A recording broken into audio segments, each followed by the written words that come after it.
Você já se pegou naquele cansaço que a alma sente? Não o cansaço do corpo, mas o de tentar se transformar.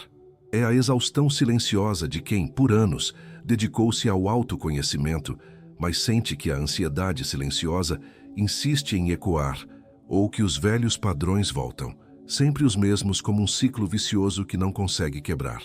O desejo de manifestar a paz, a saúde, a abundância é real, mas o fluxo da vida parece barrado, como se houvesse um bloqueio inconsciente que te mantém preso, uma energia desalinhada que impede que você se torne o protagonista da sua própria história de cura. Você se pergunta: o que me falta? O que estou fazendo de errado na minha busca por transformação? Essa busca é sagrada e ela honra sua coragem. Mas há uma verdade complexa, um jogo de espelhos que a maioria de nós joga, que precisamos decifrar. A armadilha mais sutil é tentar matar o ego. Muitos caminhos nos ensinam a lutar contra o ego, a desprezá-lo, a desejar a sua morte para alcançar a libertação. Mas essa luta, ironicamente, é o ato final de defesa, um reflexo do medo primal que a alma está tentando superar. Por isso, o verdadeiro despertar espiritual não acontece na aniquilação, mas na transcendência compassiva. A pergunta então não é sobre o ego, mas sobre a sua raiz mais profunda. O que a alma abandona primeiro? Ego ou medo? Cláudio Naranjo, com sua sabedoria sobre a psicologia dos eneatipos, nos convida a inverter a perspectiva, a ver o ego não como um vilão, mas como um sobrevivente ferido.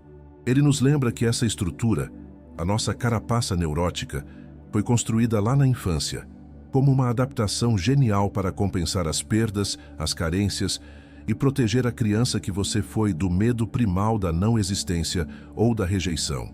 O ego é o castelo de cartas que você defende a todo custo, mas que só existe porque você ainda teme o vento que poderia derrubá-lo.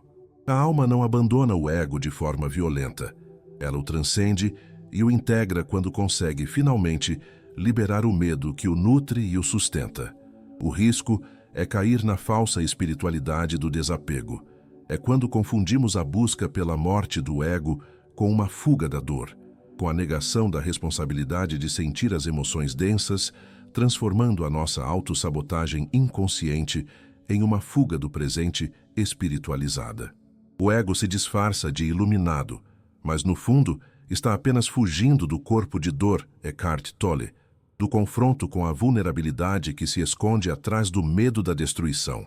E a neurociência, através de mentes como Thomas Metzinger, explica que o ego é, em grande parte, um modelo de eu criado pelo nosso cérebro para simplificar a realidade, e o medo é a reação automática desse modelo biológico à ameaça de sua própria invalidação ou destruição. A promessa de clareza é esta. Neste mergulho profundo, vamos desvendar por que o medo é a verdadeira âncora que impede seu alinhamento vibracional e bloqueia sua manifestação. Você ganhará um caminho prático para entender como a neurociência espiritual explica essa dinâmica e, mais importante, como começar a jornada de volta para si mesmo, reequilibrando sua energia. O primeiro passo não é ser forte, não é lutar contra a sua sombra. É o ato corajoso de deixar de se defender. É confrontar a vulnerabilidade por trás do medo para que a alma possa se reencontrar com sua verdadeira essência.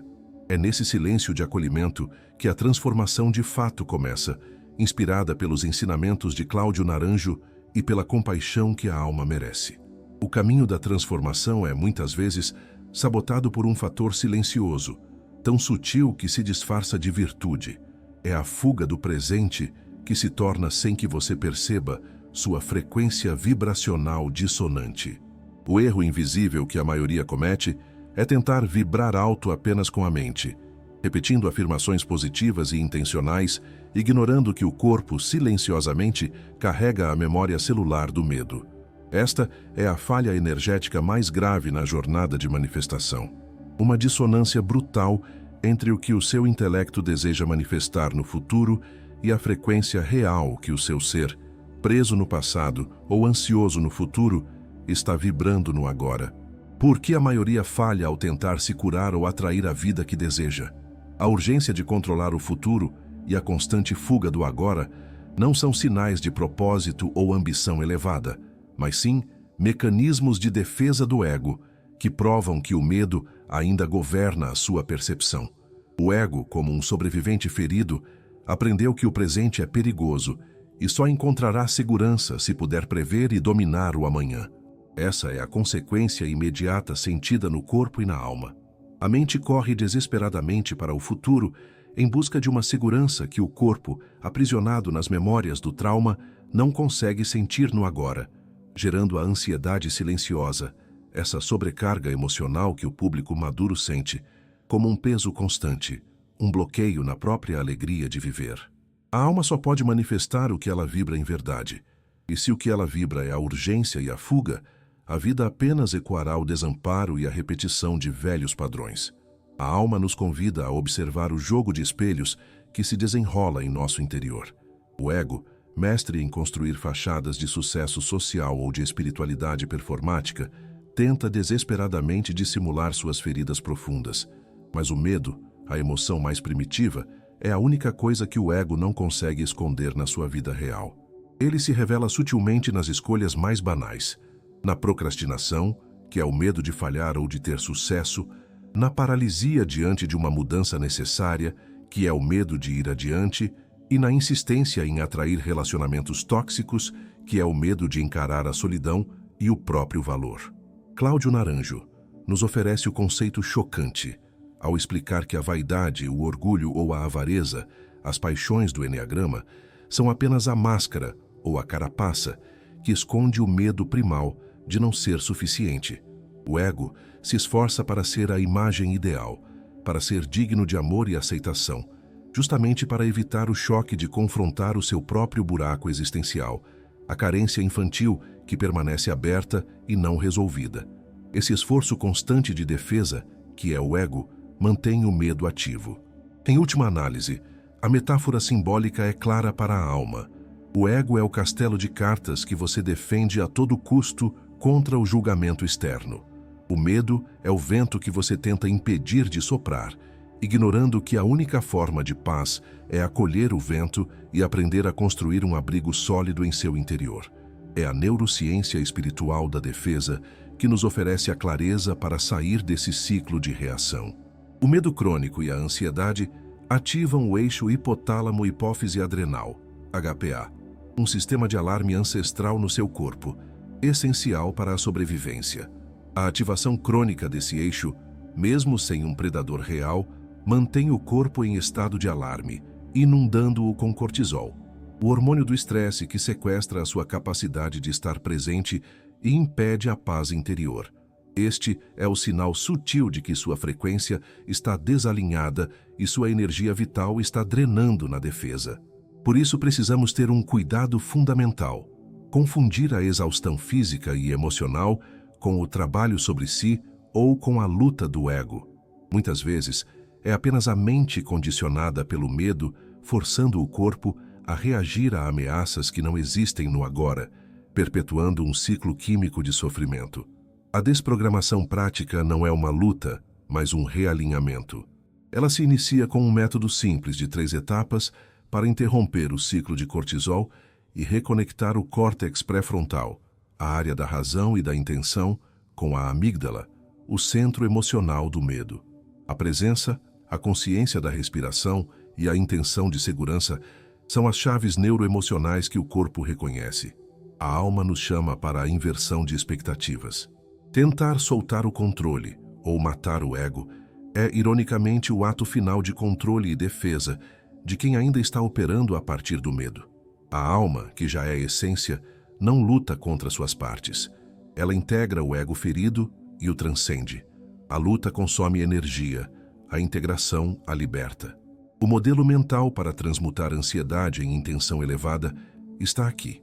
A ansiedade, que é o medo do futuro e da perda de controle, se torna intenção elevada quando você a acolhe como um sinal de que sua energia está presa em uma falsa crença ou em um trauma não curado, em vez de tratá-la como um inimigo a ser eliminado. Ao acolher a ansiedade, você a transforma de bloqueio em um catalisador para a consciência e a reprogramação. É assim que a sabedoria ancestral nos traz a clareza. A paciência vibracional não é inação ou passividade. É a estabilidade energética de quem parou de lutar contra o que é, o presente e suas circunstâncias, e, consequentemente, parou de fugir do que teme. A verdadeira manifestação começa na presença inabalável.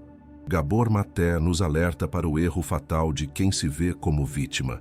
O sentimento de vitimização não é fraqueza, mas sim um poderoso mecanismo do ego, o eu ferido, que se recusa a assumir a responsabilidade pela própria cura e pela transformação. O ego ferido, para se proteger do julgamento, projeta a culpa no mundo, e o medo o mantém preso nessa narrativa. Nessa perspectiva, o medo se manifesta como um grito por cuidado. Maté argumenta que a compulsão, o vício e até mesmo o vício em drama ou em autossabotagem são tentativas inconscientes de aliviar a dor emocional crônica resultante de traumas e negligência afetiva sofrida na infância. O corpo grita o que a alma cala. A consequência, a falha energética, é o ciclo que se repete infinitamente. Se você não acolhe o eu ferido com a devida compaixão, o medo o usará para forçar uma realidade onde você se sente constantemente ameaçado e desprotegido. A libertação acontece quando o adulto consciente assume a responsabilidade pelo eu criança. A alma precisa de uma mudança de foco para que o paradoxo da realidade se dissolva. O problema não é o seu medo em si, mas o filtro fragmentado da mente que, segundo o filósofo Ken Wilber, interpreta a realidade como uma ameaça constante. Essa fragmentação é o medo de que a essência não seja segura. A chave secreta é entender o ensinamento de Wilber. A separação entre o eu, ego, e o mundo, o grande amor, essência, é a fonte de todo o medo e tormento. Enquanto o ego se sentir separado, ele estará em defesa. O exemplo contra-intuitivo da libertação é este. Você não precisa lutar para ganhar segurança ou provar sua dignidade. Você precisa reconhecer a unicidade amorosa que já é a essência mais verdadeira da sua condição. O segredo para manter a coerência emocional não está na força de vontade, mas na escuta. O silêncio interno é mais poderoso que a intenção ruidosa. O ego adora o ruído, o pensamento, o planejamento, o controle e o esforço. A coerência emocional, o alinhamento vibracional, não é alcançado pelo esforço mental, o ruído da intenção, mas pela escuta do ser, no silêncio do agora. O exercício prático para a coerência nos convida a uma intenção elevada. Não tente sentir o desejo que vem do ego. Pratique o estado de ser, a paz de não precisar de nada antes de fazer qualquer pedido ao universo. A frequência real da manifestação surge da ausência de defesa e não da força da projeção. Esta é a analogia inteligente para a alma. A intenção do ego é um grito desesperado no rádio cheio de estática e ruído. A intenção do ser, que é pura presença, é a frequência limpa, que se sintoniza imediatamente com a inteligência maior do universo. Aqui reside o desafio da plasticidade cerebral. O ego e o medo são, em parte, trilhas neurais reforçadas por anos de hábitos emocionais e traumas. A boa notícia que a neurociência e Bruce Lipton nos dão é que o cérebro tem plasticidade. A prática de novas respostas e o poder da intenção mudam a estrutura neural e a expressão celular. O momento de choque é internalizar que a sua biologia está, por condicionamento, programada para o medo. O despertar não é um evento místico, mas um trabalho neuroemocional diário que reescreve a sua reação à ameaça. Esse trabalho prático e consciente é o que permite a reprogramação profunda do subconsciente. Uma técnica de 3 etapas para reconectar. Sua vibração é o caminho. Use a consciência do corpo, linguagem corporal e respiração, para enviar sinais de segurança ao cérebro, neutralizando o sinal de alarme do medo e da ansiedade. Essa é a forma mais direta de promover o alinhamento energético, reprogramando o ego-defesa para o ser presente.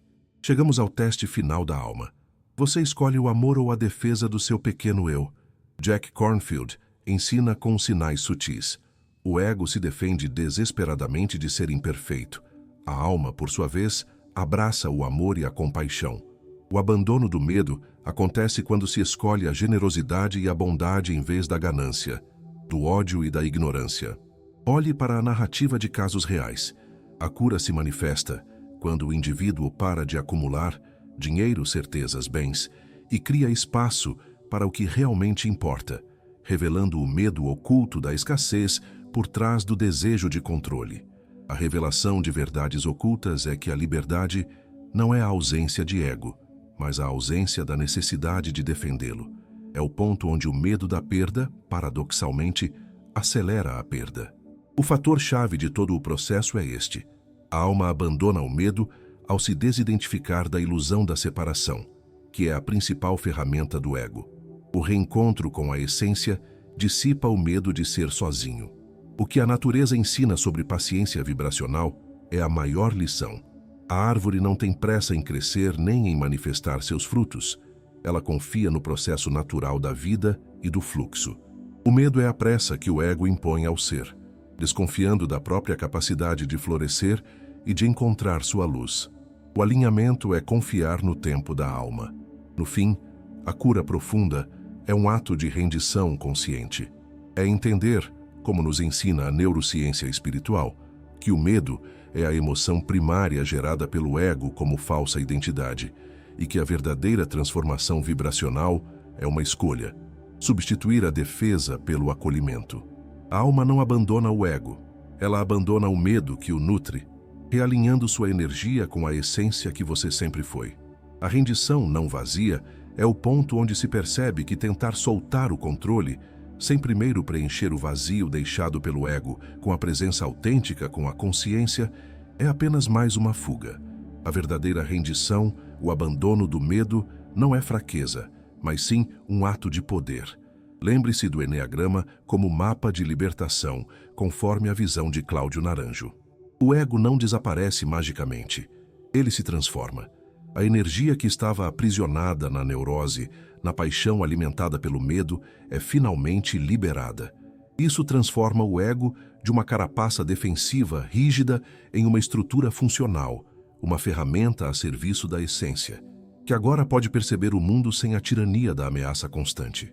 A aplicação direta e prática é levar essa lucidez da neurociência espiritual para cada pequena tomada de decisão do seu dia, transformando a ansiedade, que é medo projetado, em intenção elevada, que é a energia da alma focada no ser. Chegamos ao fim do grande medo, como Eckhart Tolle nos aponta. O medo é a emoção fundamental gerada pela falsa identidade que chamamos de ego. Ao focar no poder inquebrável do agora, o único momento que é real, a alma naturalmente abandona a projeção ansiosa e a postura defensiva. Se você chegou até aqui, saiba que a luz da sua consciência já está mais forte do que nunca. Continue honrando essa trajetória, pois a sua cura é um farol para o universo e para aqueles outros viajantes da alma que ainda buscam o caminho de volta para casa. O silêncio interno que você aprendeu a escutar é o seu novo e inabalável porto seguro emocional. Gostaríamos de saber qual insight deste mergulho profundo mais tocou a sua alma hoje e como ele ressoa com a sua frequência de cura. Deixe seu comentário e ajude a construir este espaço de acolhimento para outros que buscam essa conexão autêntica. Se inscreva e ative o sino para mais jornadas de autoconhecimento profundo. Até a próxima jornada, onde a ciência encontra a alma. E lembre-se, a paz que você busca reside na coerência vibracional de ser quem você realmente é.